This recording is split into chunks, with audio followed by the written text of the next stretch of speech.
Parenting से ज्यादा difficult शायद कुछ भी नहीं। I'm hungry, Daddy. Want a Tic Tac? Now, honey, you can't make any noise in the office. I have a really important meeting, okay? You're asking me for help. It would appear that way, wouldn't it? Right लेकिन आज मैं आपको इस video में बताने वाली हूँ आप कैसे पेरेंटिंग को सिंप्लीफाई कर सकते हैं, वो भी सिंपल 2 स्टेप स्ट्रैटेजी में। अगर आप एक parent, grand parent, teacher, coach या फिर चाइल्ड केयर गिवर हैं तो मेरे इस वीडियो को एंड तक ज़रूर देखें ताकि आप इस 2 स्टेप सिंपल स्ट्रैटेजी का मैक्सिमम बेनिफिट ले सकें।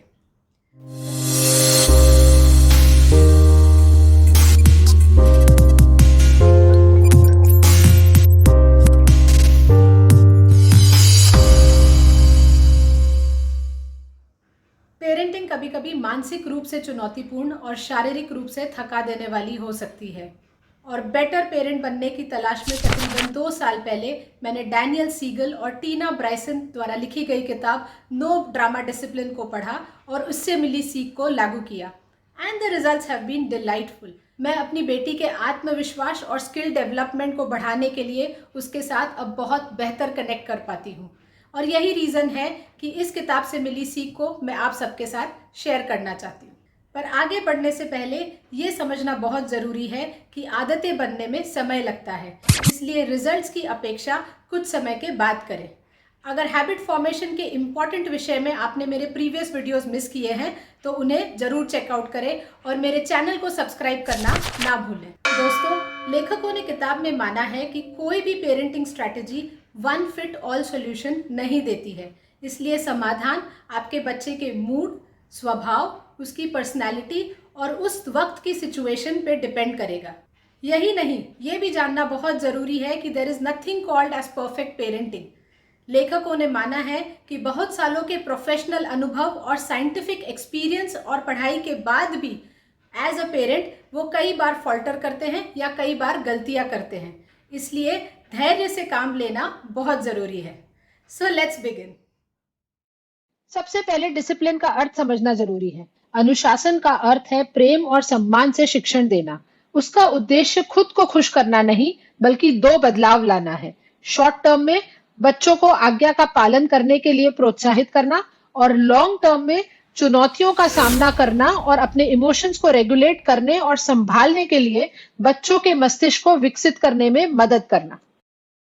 द 2 स्टेप पेरेंटिंग स्ट्रैटेजी जो आपके सभी पेरेंटिंग गोल्स को अचीव करने में मदद करेगी।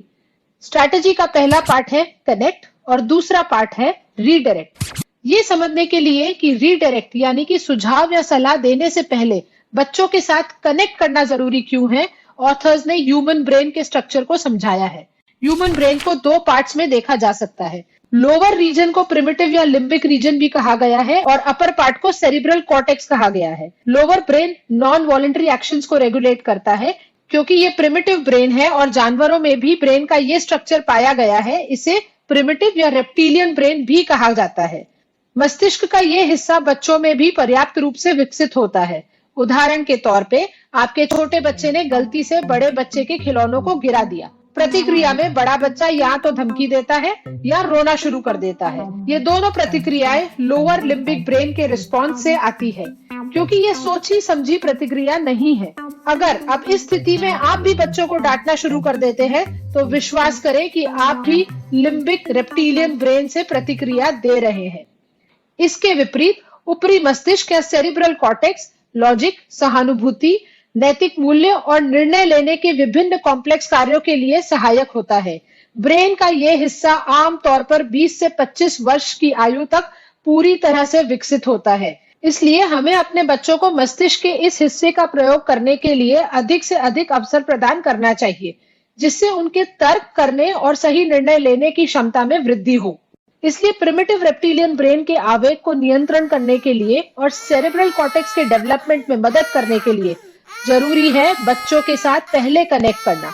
ऐसा करने के बाद ही अपने बच्चों के सीमाएं निर्धारित करें और उनके बिहेवियर को रीडायरेक्ट करने की कोशिश करें। लेकिन दोस्तों, आप सब जानते हैं कि रियल लाइफ में हम अधिकतर इसके विपरीत करते हैं, पहले रीडायरेक्ट और फिर कनेक्ट। आप अग्री नहीं करते, राइट? तो खुद देख लीजिए इस उदाहरण को। आपके 2 साल के बच्चे ने टेबल पे पड़े फॉर्क को उठाया। आपका रिस्पॉन्स कुछ ऐसा हुआ, उस फॉर्क को अभी नीचे रख दो, नहीं तो परिणाम अच्छा नहीं होगा। नतीजा, बच्चा डरकर रोने लगा और आपकी प्रतिक्रिया तुरंत जाकर उसे पुचकारना। देखा, स्ट्रैटेजी का exactly reverse sequence, first redirect and then connect. ये बिल्कुल विपरीत परिणाम देता है। इतना ही नहीं, आप कैसे रीडायरेक्ट करते हैं ये भी महत्वपूर्ण है, जिसे हम आगे देखेंगे। बार बार एक कार्य दोहराने से हमारे ब्रेन सेल्स या न्यूरॉन आपस में कनेक्शंस बनाते हैं जो रेपिटेशन से और ज्यादा मजबूत होते हैं, जिससे आदतों का निर्माण होता है। आइए इसे एक एग्जाम्पल से समझें। स्कूल से लौटकर बस से उतरते ही आपका बच्चा चॉकलेट मांगता है और आप बिना किसी हिचक के रोज उसे चॉकलेट देते हैं। जब ये प्रोसेस डेली रिपीट होती है तो स्कूल से घर आना बच्चे के लिए चॉकलेट ट्रीट के आनंदमय अनुभव के साथ जुड़ जाता है और ये एक डेली हैबिट बन जाती है। इसे और बेटर समझने के लिए हैबिट फॉर्मेशन के विषय में मेरे प्रीवियस वीडियोस जरूर देखें। दोस्तों, कनेक्शन और रीडायरेक्शन के क्रम को समझने के बाद ये जानना जरूरी है कि कनेक्ट करने का सही तरीका क्या है और इसे 4 भागों में समझा जा सकता है। सबसे पहला, कम्युनिकेट कंफर्ट। इसका सबसे अच्छा एग्जाम्पल है आमिर खान का ये डायलॉग, एक छप्पी प्यार भरी पप्पी, ये दिखाने को कि मैं ख्याल करता हूं, बेटा मैं तुमसे प्यार करता हूं, अगर कोई फिक्र हो तो मेरे पास आओ, क्या हुआ जो तुम फिसले, गलती हुई, मैं हूं ना, ये दिलासा, ख्याल करना। ख्याल करना इसी को कहते हैं ना। यही है कम्युनिकेट कंफर्ट का असली मतलब और बच्चों को सुरक्षित महसूस कराने के लिए ये आवश्यक है। दूसरा है वैलिडेट। इसका अर्थ है बच्चे की भावनाओं को मान्य करना। आपके कुछ शब्द जैसे कि मैं समझ सकता हूँ बच्चों को शांत करने में मददगार साबित होंगे।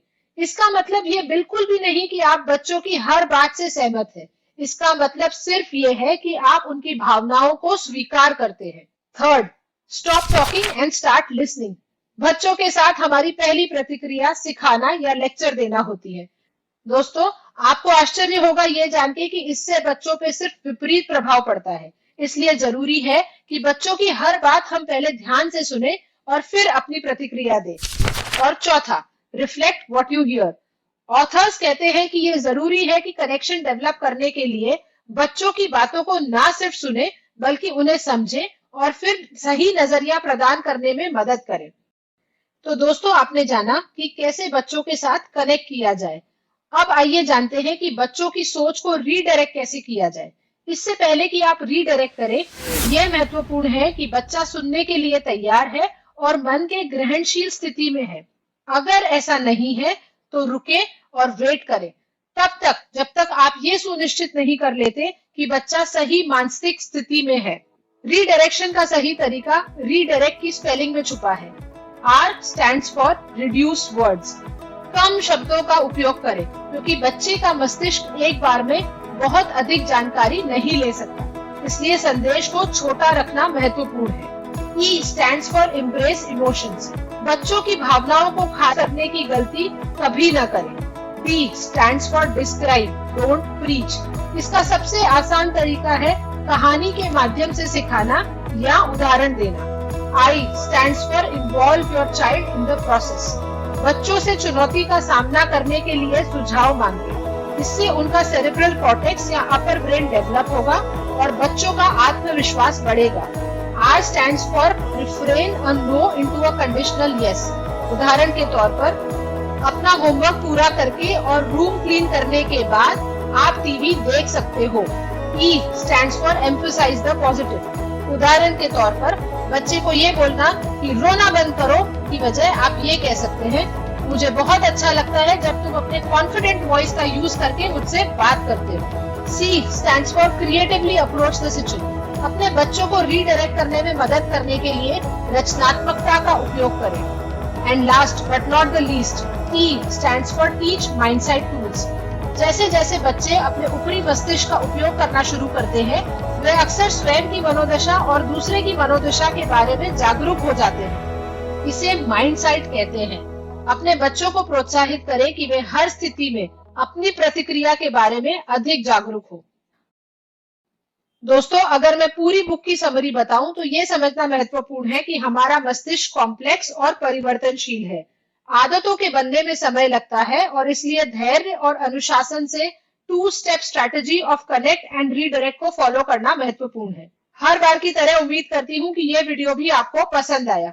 कमेंट सेक्शन में अपने सुझाव देना ना भूलें and don't forget to subscribe to life simplified.